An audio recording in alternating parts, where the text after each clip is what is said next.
आधी लोमड़ी आधी औरत, चिड़िया घर की मुमताज बेगम दुनिया भर में मशहूर क्यों?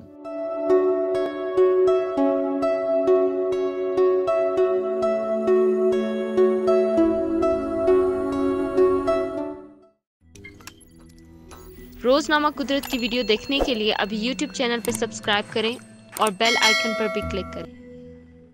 कराची के चिड़ियाघर में मौजूद मुमताज़ बेगम किसी तारुफ के मोहताज नहीं, उनका रूप ही उनकी मकबूलियत की अहम वजह है। लोग चिड़ियाघर जानवर तो देखने जाते हैं ही, मगर मुमताज़ बेगम से मिलने को सबसे ज़्यादा तरजीह देते हैं। यहाँ खेल कर लोगों के साथ पूरा दिन गुजारती हैं और मज़े मज़े के लतीफ़ों और किस्मत का हाल भी बताती हैं। दरअसल ये मुमताज़ बेगम हैं कौन और दुनिया भर में उनकी मशहूरी किस वजह से हो रही है? मुमताज़ बेगम कौन है? दरअसल ये कोई औरत नहीं बल्कि एक मर्द है जिसका नाम मुराद अली है, जो कि मेकअप करके औरत जैसा चेहरा बना लेते हैं और धड़ लोमड़ी जैसा है, क्योंकि वो नीचे से लोमड़ी जैसी खाल पहने हुए होते हैं। ये असली में लोमड़ी नहीं है बल्कि खाल पहनने की वजह से ऐसे हैं। मुराद तकरीबन 40 साल से मुमताज़ बेगम का किरदार निभाकर चिड़ियाघर में आने वालों को तवज्जो का मरकज बनते हैं। मशहूर अजीब व गरीब किस्म की मखलूक़ात को हर कोई देखना पसंद करता है और 40 सालों में मुल्की व गैर मुल्की लोगों ने भी मुमताज़ से मुलाकात की। किसी ने इंटरनेट पर वीडियो देखी तो किसी ने उनकी तस्वीर देखी। आजकल ट्विटर पर एटाल्स ओब्सकारा नामी वेबसाइट की एक ट्वीट बहुत वायरल हो रही है, जिसमें मुमताज़ बेगम का जिक्र करते हुए उनके बारे में बता रहे हैं और हज़ारों की तादाद में लोग मुमताज़ की तारीफ़ें कर रहे हैं। साथ ही ये भी बता रहे हैं कि मुमताज़ से मिलना